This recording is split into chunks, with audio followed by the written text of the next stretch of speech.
So welcome. The sum of two number is 40 and the difference is 4.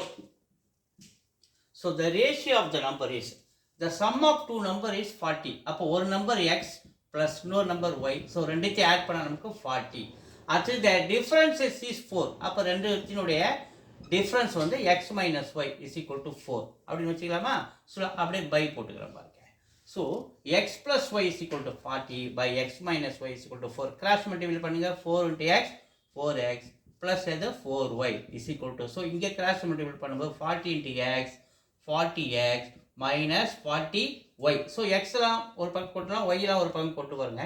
இங்கே 4y இந்த பக்கம் இருக்கு, இந்த மைனஸ் இந்த வரும் பிளஸ் 40y மாறிடுறாரு. இங்கே 40x இருக்கிறாரு, இந்த 4x அந்தாண்ட போகும்போது மைனஸ் 4x மாறிடுறாரு.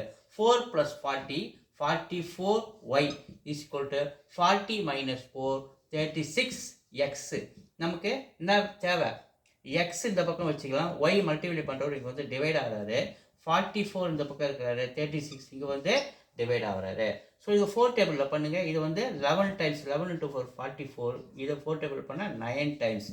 அப்போ 11 by 9 is the ratio. 11 by 9 is the x ratio y. எங்கே இருக்கு? A is the answer. Thank you.